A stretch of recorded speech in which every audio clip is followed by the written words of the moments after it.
तो रिलेशंस इतने ज़्यादा तो कॉम्प्लिकेटेड नहीं होते, पर हम दो लोग मिलकर ना किसी भी रिलेशन को बहुत ज़्यादा कॉम्प्लिकेटेड बना ही देते हैं। ऐसा इसलिए होता है क्योंकि अगर एक रिलेशन में सिर्फ एक ही बंदा होता है तो अपना जो मर्जी पड़ता ना वो करता, कोई इश्यू नहीं होता। पर यहाँ पर दो लोग हैं, दो अलग अलग सोच है, दो अलग अलग माइंड है। अब ये इस तरफ जा रहा है, वो उस तरफ जा रहा है, इसको ये सही लग रहा है, उसको वो सही लग रहा है, तो इसलिए बहुत ज़्यादा प्रॉब्लम होता है। एंड लॉन्ग डिस्टेंस के ऊपर ये वीडियो हम बना रहे हैं। एक नॉर्मल रिलेशन के लिए भी इतना इफेक्टिव है, लेकिन लॉन्ग डिस्टेंस रिलेशन को और कैसे बेहतर बनाए, लॉन्ग डिस्टेंस रिलेशनशिप को और ज़्यादा कैसे स्ट्रॉन्ग बनाए, उन हैबिट के बारे में इस वीडियो में हम डिस्कस करने वाले हैं।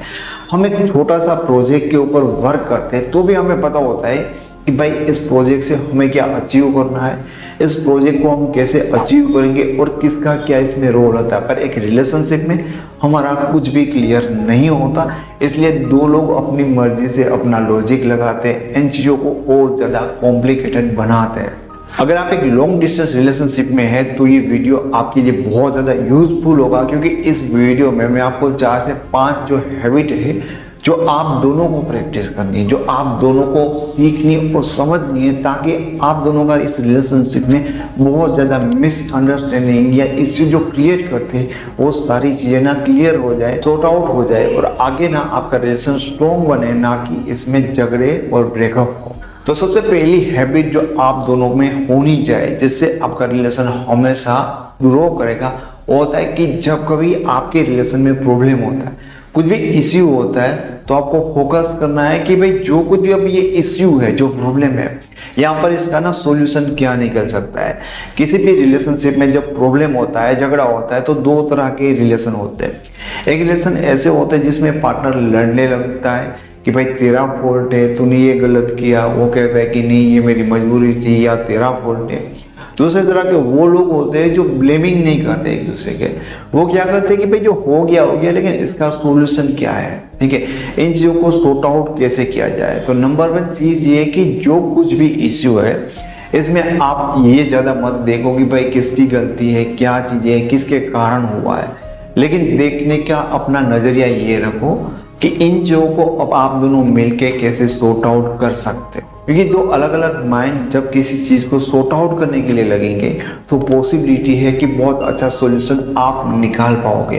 पर वही दो एनर्जी, वही दो माइंड जब लड़ने लगेंगे तो प्रॉब्लम बढ़ने ही है। दूसरी अच्छी हैबिट जो आपको डेवलप करनी होगी, जब कभी रिलेशनशिप में आपको ऐसे ख्याल आते हैं, जब कभी रिलेशन में पार्टनर भटकने लगते हैं, इग्नोर करने लगते हैं, किसी और के साथ अटैच होने लगते हैं, तब आपको अपने आप से पूछना चाहिए जो कुछ भी चीज़ें आप कर रहे हो अपने पार्टनर के पीछे कि क्या ये मैं सही कर रहा हूँ। अगर मैं अपने पार्टनर के साथ जो चीज़ें कर रहा हूँ, मान लीजिए कि मुझे अंधेरे में रखकर मेरे पीछे अगर मेरा पार्टनर ये करता होगा तो क्या मुझे ये सही लगेगा, क्या ये चीज़ें मैं एक्सेप्ट कर पाऊंगा। अगर आपका दिल आपको गवाही नहीं देता कि आपके पीछे अगर आपका पार्टनर आपके साथ ऐसा करे तो आपको बिल्कुल अच्छा नहीं लगेगा, तो प्लीज़ आपको ऐसा नहीं करना चाहिए। आप जस्ट इतना सोचोगे ना तो कभी भी आपका पार्टनर आपके साथ नहीं करेगा। आप दोनों बस इतना एक दूसरे के लिए समझेंगे, इतना सोचेंगे, तो बहुत ज़्यादा चीज़ें आप दोनों की क्लियर हो जाएगी कि कभी अपने पार्टनर के ऊपर आपको डाउट नहीं करना पड़ता, क्योंकि ऐसी चीज़ें आप दोनों की तरफ से होगी ही नहीं। इससे अच्छी हैबिट आप दोनों को लगानी होगी कि कभी भी आप दोनों को अपने पार्टनर्स को ना दूसरे लोगों के साथ कंपेयर नहीं करना चाहिए। मैं आपको गारंटी के साथ बता सकता हूँ कि आपका पार्टनर कैसा भी हो, बहुत ही अच्छा या बहुत ही बुरा, पर आपको ऐसा तो कुछ लग ही रहा होगा कि यार अगर मेरा पार्टनर थोड़ा ऐसा होता, थोड़ा ज़्यादा समझता या उसके बाद थोड़ा सा ये होता तो ज़्यादा बेटर होता है। क्योंकि आप लोगों में देखते हैं, दूसरे लोगों के रिलेशंस को देखते हैं, तो कहीं ना कहीं हमें ना उन चीज़ों की इतनी कदर नहीं होती जो हमारे पास होती है, पर हम ज़्यादा उन चीज़ों की इच्छा रखते हैं जो हमारे पास नहीं होती। तो इन चीज़ों में ना लोग अपने पार्टनर को कंपेयर करना शुरू कर देते हैं एंड यहाँ से बहुत ज़्यादा इश्यू आने लगते हैं। कई बार आपको पता भी नहीं होता कि आप अपने पार्टनर को कंपेयर कर रहे हो, पर आप अपने पार्टनर को कंपेयर कर रहे होते, उनकी जो मिस्टेक निकाल रहे हो ना, असल में आप चाहते हो कि उनमें वो चीज़ें होनी चाहिए जो नहीं है। पर आपको एक बात हमेशा याद रखनी चाहिए कि आपने उस व्यक्ति को पसंद किया तो उनमें बहुत कुछ ऐसा भी होगा जो आपको पसंद है, तो इसलिए प्लीज़ आपको अपने पार्टनर को कंपेयर नहीं करना चाहिए, क्योंकि सेम वे में अगर आपका पार्टनर भी आपको दूसरों से कंपेयर करता है तो आपको भी अच्छा नहीं लगेगा।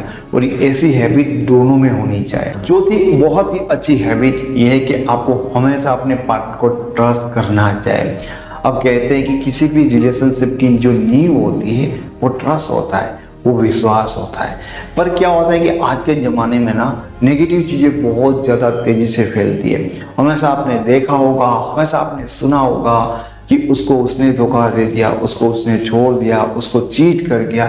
तो कहीं ना कहीं आपके माइंड में भी ऐसे फ्लो बनने लगते हैं। इवन मैं एक ऐसे मित्र को जानता हूँ जिनके जो पार्टनर थे वो बहुत ही अच्छे थे, बहुत ज़्यादा लॉयल थे। पर अब वो कहते हैं कि यार मैं इतना सब कुछ सुन रहा था सोसाइटी में, समाज में, कि मेरे उस दोस्त को भी धोखा मिला है, उस दोस्त के साथ भी ऐसा हुआ है, ठीक है। तो मेरे अपने इतने अच्छे पार्टनर के ऊपर मैं शक करने लगा, डाउट करने लगा, क्योंकि मैं ये बिलीव ही नहीं कर पा रहा था कि आज के ज़माने में इतना अच्छा पार्टनर कैसे हो सकता है।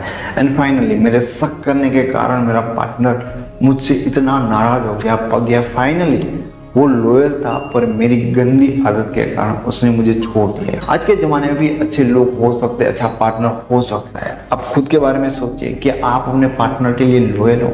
अगर आप जितने अच्छे इंसान हो सकते हैं तो आप ही की तरह आपका पार्टनर भी इतना अच्छा या लॉयल क्यों नहीं हो सकता। पांचवी अच्छी आदत जो आप दोनों के रिलेशन में आप दोनों की होनी चाहिए कि आप दोनों कभी मिलो और अपने रिलेशन के बारे में सोचो, थोड़ा समझो कि आप दोनों का रिलेशन कैसा चल रहा है, किस हिसाब से आगे बढ़ रहा है और कहाँ तक जा रहा है।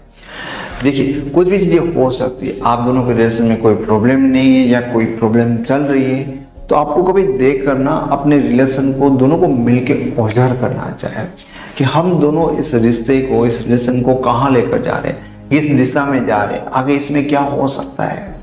क्योंकि मैंने आपको पहले ही बताया कि अगर दो माइंड है ना उसके सॉल्यूशन के बारे में सोचेंगे, उसको आगे कैसे ले जाना है, आगे क्या चैलेंज है, ऐसी चीज़ों के बारे में एक टीम वर्क की तरह सोचेगा ना, तो क्या आपको लगता है कि कोई रिलेशन है वो सक्सेसफुल नहीं हो सकता? 100% हो सकता है।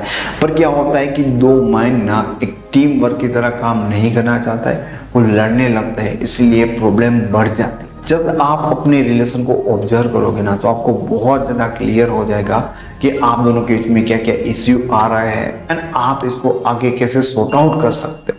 आप इतनी सी चीज़ों को थोड़ा सा समझ ले, थोड़ा सा इनको जान पहचान ले, तो बहुत आसान होता है कि लॉन्ग डिस्टेंस रिलेशनशिप को भी हैंडल करना। पर जस्ट आपके समझने से, आपके इतने सीख जाने से नहीं होगा। ये सेम चीज़ें आपके पार्टनर को भी करनी होगी।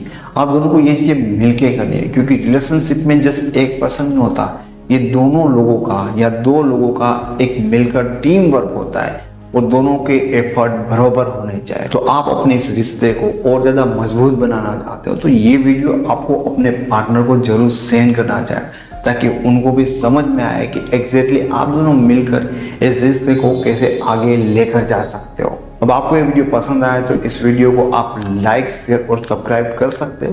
पर्सनली आप मेरे साथ फेसबुक पे, इंस्टाग्राम पे जुड़ना चाहते हो तो उनके लिंक आपको इस वीडियो के डिस्क्रिप्शन बॉक्स में मिल जाएंगे। Thank you so much.